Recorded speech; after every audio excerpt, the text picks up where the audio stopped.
Christmas morning was supposed to feel warm, magical, but that year it felt cold, not because of the snow outside, but because of her voice echoing down the hallway. "Get up, the house won't clean itself."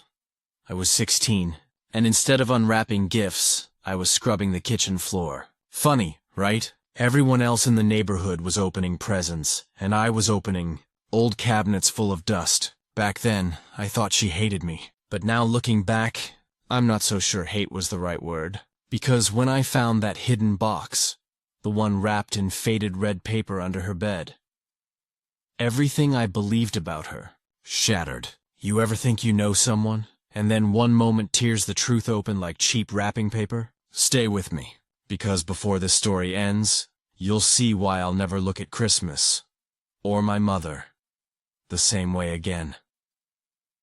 I grew up in a house that always smelled like pine cleaner and quiet resentment. Mom worked long shifts at the diner, came home tired, and somehow still found a reason to complain.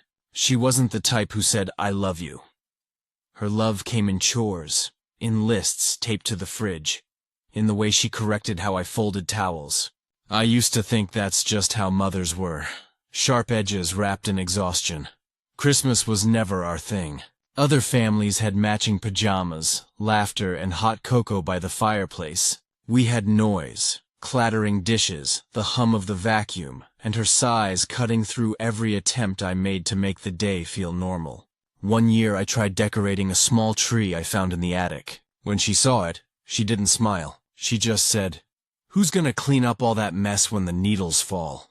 and walked away. Still, part of me kept hoping. Every Christmas Eve, I'd imagine waking up to something different. Her smile, maybe a wrapped gift, maybe even a thank you. Something that said I mattered. But every year, the morning came, and it was the same routine. Except that one. That year, she woke me up earlier than usual. Her voice wasn't yelling this time. It was flat, almost trembling. "Start with the kitchen," she said, not meeting my eyes. Her hands were shaking a little, but she pretended they weren't. I thought she was just angry again, so I didn't ask questions. I remember how quiet the house felt. The kind of quiet that makes you notice every sound. The hum of the fridge, the scraping of a chair leg, the snow melting outside. I was wiping the counter when I caught her reflection in the microwave door. She was just standing there, staring at nothing. I almost said something, but didn't. It's strange now thinking back. All those moments I mistook for anger might have been something else. Fear, maybe. Or guilt. She kept pacing that morning, clutching her coffee mug like it was holding her together. At one point, I asked, "Why do we always have to clean on Christmas, Mom?" She froze, her lips pressed together, and she just said, "Because not everything dirty can be seen." Then she turned and left the room. That line stuck with me. Not everything dirty can be seen. I didn't understand what she meant back then, but I was about to, because 10 minutes later, while I was dusting under her bed, I found something I wasn't supposed to. Something that made every cold morning, every quiet dinner, every strange rule suddenly make sense. The sunlight that morning felt different. Sharp, almost too bright for winter.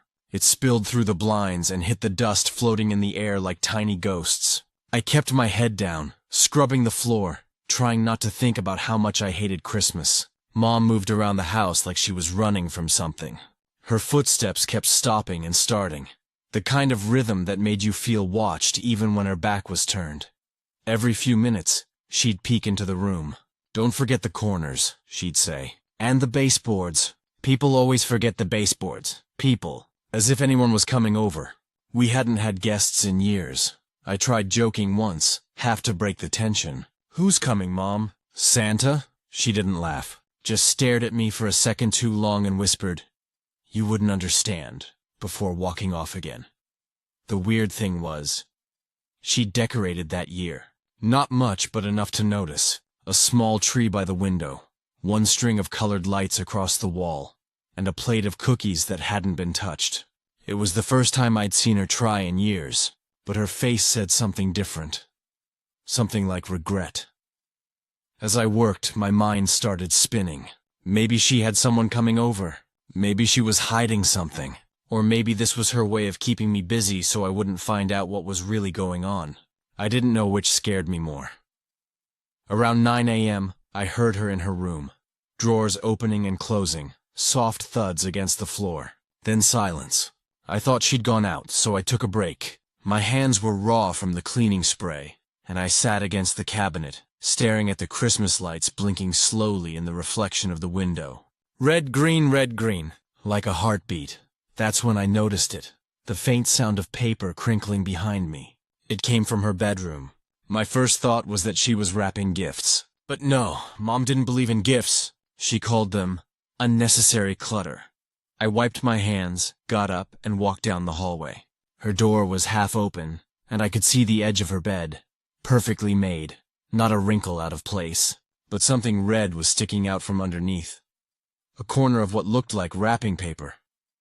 I hesitated. My heartbeat started to sync with the ticking of the clock in the hallway. Don't, I told myself. But curiosity, it's like gravity. You can't fight it for long. I knelt down, reached under, and pulled it out. It was a small box, about the size of a jewelry case, wrapped in faded red paper with gold snowflakes. The tape on one side was peeling. My name was written on it, shaky handwriting, like someone who wasn't sure if they should be writing it at all. I froze. For a second, I thought it was some kind of trick. Maybe she wanted to see if I'd snoop. Maybe she'd planted it there to prove I couldn't follow rules. But then I saw the dust. It had been there for a while. Weeks, maybe months. Mom? I called out. No answer. Mom? I said louder. The silence that came back wasn't empty. It was heavy, like the air before a storm. I sat on the floor, the box in my hands. My fingers brushed over the paper, and I felt something uneven underneath, like there were edges of something hard inside, not soft like a gift. My chest tightened. I knew I shouldn't open it, but I also knew I would, because when you grow up never getting answers, you start learning to find them yourself. I took a breath, peeled the tape, and lifted the lid. For a moment, everything in the world went quiet. No wind, no creaks, no ticking clock. Just me. And what was inside that box. And that's when everything started to change. Inside the box was a small, folded letter, and something wrapped in an old handkerchief. The air felt colder the second I opened it, like the house itself had taken a breath. My hands shook, but I couldn't stop. I unfolded the letter first, careful not to tear it. The paper was yellowed at the edges, the ink faded, written in my mom's handwriting, but softer than I'd ever seen it. It started with my name, just that. Then, if you're reading this, I didn't mean for it to happen this way. My stomach turned. Didn't mean for what to happen? I read on, but the words started to blur. She wrote about things I didn't know, things I wasn't supposed to, about a man she used to love, about choices she made when she was younger and dumber. Her words, not mine. She said she'd done something terrible one Christmas years ago, something she could never undo. I stopped reading for a second and looked toward the door, half expecting her to appear and snatch it away. But the house was silent, except for the sound of wind pressing against the window. I turned my attention to the handkerchief. My heart was pounding so hard it felt like I could hear it echo off the walls. I unwrapped it slowly, once, twice, until something metal dropped into my palm. A locket, tarnished, old, shaped like a heart. I pressed the clasp and it clicked open. Inside were two tiny photos, one of me as a baby, and one of a man I'd never seen before. He looked young, maybe 25, smiling, holding me in his arms. At the bottom of the locket, etched so faintly I almost missed it, were 3 words. For our son. That's when I heard the floorboard creak behind me.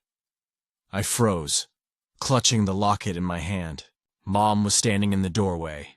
Her face looked pale, drained of all color. Her lips trembled when she said, "You weren't supposed to find that?"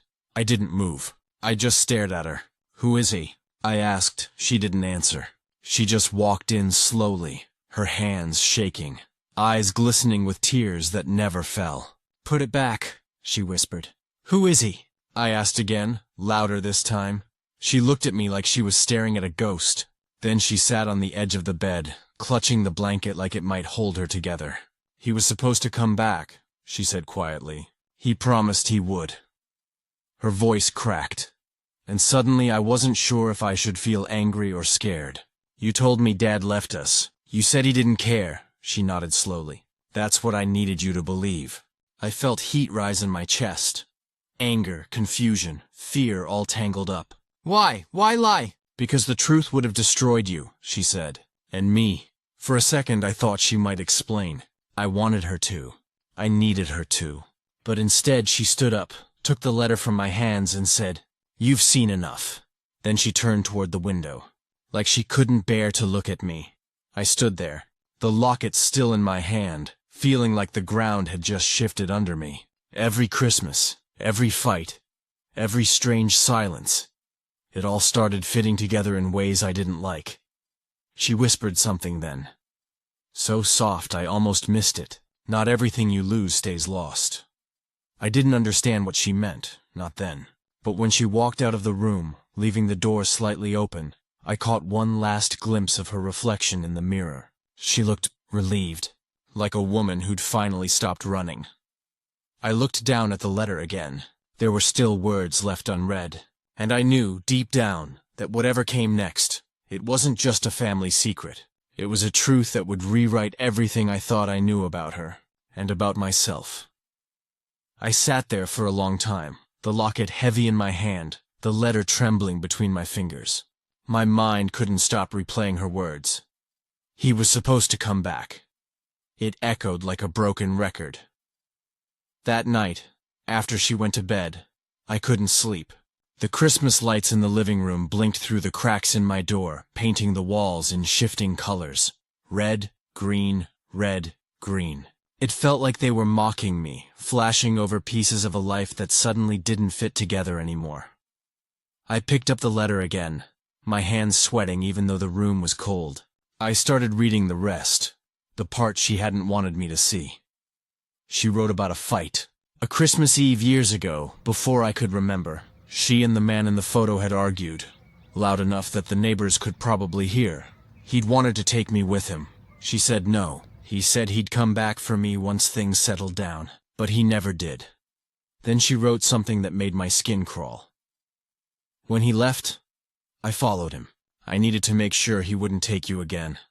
I felt my stomach twist. The next few lines were messy, words scratched out, sentences unfinished. But one line was clear. The ice was too thin. I dropped the letter like it had burned me. Ice. Winter. Gone. My heart started pounding. She hadn't just lost him. She'd been there. Whatever happened that night, it wasn't an accident. I stood up, pacing, trying to piece it together. Every Christmas after that, she'd made me clean. The same ritual, the same order, the same silence. Like she was washing away something she couldn't forget. And I started to remember things. Small, buried moments I hadn't thought about in years. Like the time I found her sitting by the window at midnight, whispering to no one. Or when I asked her once why we never went ice skating like the other kids, and she snapped, "Because some ice never melts." I thought it was just one of her strange phrases. Now I knew better. The memories kept coming. The winter when she burned all the old photo albums. The nights she'd stare out into the yard as if someone was standing there in the dark. How she always looked away when I asked about my father. The truth was staring at me in black and white ink. She'd been hiding something more than heartbreak. She was living with it every single day. I picked up the locket again and turned it over. The metal was cold, the engraving faint but deep. For our son, not hers. Ours. And she'd made sure he'd never come back. I thought I should feel hate, anger, disgust. But what I felt instead was confusion. Because the longer I looked at that photo, the more I noticed something else. Fear in her eyes, even back then. The kind of fear that comes from desperation. I started wondering, what if she wasn't the villain she looked like? What if she did what she did because she thought it was the only way to protect me? The next morning I woke up early. The house was quiet again, just like always. Mom was in the kitchen, sipping coffee, eyes red like she hadn't slept either. I wanted to ask her everything. I wanted to scream, cry, demand answers. But instead, I just sat down across from her. She looked up at me and said, "You found it, didn't you?" I nodded. She didn't cry. She didn't defend herself. She just said, "I thought if I cleaned enough, maybe the guilt would fade." I didn't say a word. There was nothing left to say. The truth was between us now. Raw and heavy, like the snow falling outside. And as I sat there, watching her stare into her cup, I realized something I never expected. I didn't hate her. I pitied her, because the worst punishment isn't prison or judgment. It's living with the memory of what you've done, every single Christmas morning. For the next few minutes, neither of us spoke. The kitchen clock ticked behind me, steady and sharp, like it was cutting through the silence. Mom's hands were trembling around her mug. Her lips parted a few times as if she wanted to speak, but the words seemed too heavy to lift. Finally, she said it. "I didn't mean for him to die." The air seemed to vanish from the room. I just stared at her, trying to process what I'd heard. My voice cracked when I asked, "You killed him?" Her eyes flicked up, wet but steady. "No," she whispered. "But I didn't save him either." She told me everything then.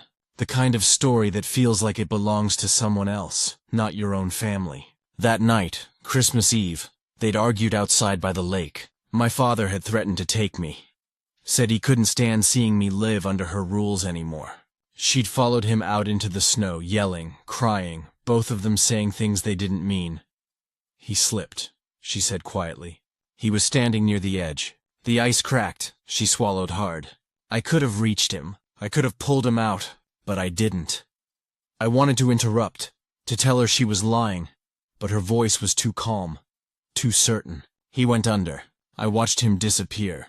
Her words hit me like a punch. I felt the room spin. All those years I'd spent wondering where he was, imagining he'd abandoned us. He'd been gone the whole time, buried under ice that melted long ago. Mom took a shaky breath. "I called the police," she said. "They searched for days. No body, no proof. They said he probably ran off." I didn't correct them. I tried to look away, but she kept talking, like the truth had been locked up too long, and now it was spilling out uncontrollably. "That box? The locket. I kept it because it was the last thing he ever gave me. I thought if you found it too soon, you'd hate me forever." I didn't know what to feel. Grief, anger, pity, all of it at once. My throat burned, but I managed to ask, "Why tell me now?" She looked straight at me, eyes full of exhaustion and relief. "Because I'm dying," she said. "And I can't carry it anymore." My heart stopped. "What?" She gave a sad, small smile. "Doctor called last month. Stage 4. I didn't tell you because you'd already lost one parent to my mistakes." For a moment, I couldn't breathe. Everything around me blurred. The kitchen table, the blinking lights outside, her trembling hands. It all felt surreal, like I'd stepped into someone else's memory. I wanted to scream, to ask why she'd kept all this from me, why she'd let me grow up thinking I wasn't worth loving. But when I looked at her, really looked at her, I didn't see the monster I'd built in my mind. I saw a woman crushed under the weight of her choices, desperate to leave something behind that wasn't just pain. She nodded toward the box on the counter. "There's something else inside." I turned it over, and sure enough, another envelope slid out. Smaller, sealed with gold tape. I opened it slowly. Inside was a photo of her and my father, smiling in front of that same lake, and behind it, a note in her handwriting. "For when you're ready to forgive me." I felt my chest tighten, the kind of ache that mixes heartbreak with clarity. I looked up at her, and if I'm not ready, she smiled weakly, "then I'll wait, even if it takes forever." For the first time in my life, she reached out and touched my face. Her hand was cold, frail, but it was real. She whispered, "I just wanted one clean Christmas before I go. That's why I made you do it. I wanted to leave this world without the dust of lies on my hands." I couldn't speak. Tears burned my eyes as she stood up and walked toward the window. The snow had started falling again, soft and slow. That Christmas morning, I realized the truth wasn't always meant to destroy. Sometimes it was meant to set the pain free. Her secret gift wasn't the letter or the locket. It was the truth itself, the one she'd hidden to protect me. and the one I'd found too late to change anything. And for the first time, I didn't feel hate. I felt something closer to peace, the kind that comes when the storm finally stops pretending it's still thunder. The living room was quiet again, the storm of emotions slowly fading into something softer, almost peaceful. I sat there, surrounded by torn wrapping paper and the faint glow of Christmas lights reflecting off the old ornaments. The necklace, her letter, the photo, all lay on the coffee table, fragile pieces of a truth I had spent years running from. My hands trembled as I touched them again, not out of sadness this time, but out of something else. Understanding. For the first time, I wasn't angry at her anymore. In the days that followed, I couldn't stop replaying every Christmas we'd had. The way she used to push me to work, to clean, to earn joy. How I thought she just wanted control when really, she was teaching me strength. The kind that keeps you standing even when the world feels unfair. Every dish scrubbed, every corner swept, every sigh I gave out of frustration. It all made sense now. She wasn't punishing me, she was preparing me. When I visited her grave that evening, I brought the necklace with me. The winter air bit at my skin, but I didn't care. I brushed the snow off her headstone and placed the little box right there beside her name. I get it now, I whispered. You weren't trying to make me hate Christmas. You were trying to make sure I survived it. There was no dramatic ending. No sudden flash of light or miracle. Just quiet acceptance. The kind that doesn't need words. I walked back home through the snow, my heart lighter than it had been in years.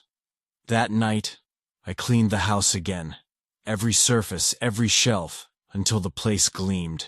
Not because she told me to this time, but because I wanted to. Because now I understood that sometimes, love doesn't look like hugs or soft words. Sometimes it looks like tough lessons wrapped in silence. When I finally sat by the window, a cup of cocoa in my hand, I noticed the Christmas lights outside. They didn't look cold anymore. They looked alive, warm. Like maybe, just maybe, she was still here, somewhere between the flickers, watching quietly, proud that I'd finally opened her last gift. It's strange how one moment can rewrite an entire lifetime of memories. For years I carried this quiet resentment toward my mother, thinking she never cared, that she only saw me as someone to command, to mold. But now, every harsh word, every chore, every morning she made me scrub floors while others opened gifts. It all glows differently in my mind. She wasn't trying to take joy from me. She was trying to build me into someone who could survive the world when she no longer could. That Christmas morning, I thought her secret gift would be something simple. An apology, maybe money, maybe one last attempt to fix what was broken. But it turned out to be something far greater. A truth about love I never understood until it was too late. The house still feels empty without her voice. But the silence isn't cruel anymore. It's peaceful. It's hers. And every year since then, on Christmas morning, I wake up early, make myself cocoa, and start cleaning before anything else. It's not out of obligation. It's my way of saying, I remember. Sometimes I imagine her standing by the doorway, arms crossed, pretending not to smile as I work. And for a moment, the years between us disappear. The grief, the guilt, the distance, all fade into the quiet hum of the vacuum and the scent of pine in the air. Because now I understand what her gift really was. It wasn't a necklace or a letter. It was strength, and though I didn't see it then, I carry it with me now. In every corner I clean, in every day I fight to keep going. That was her love. And this time, I finally opened it,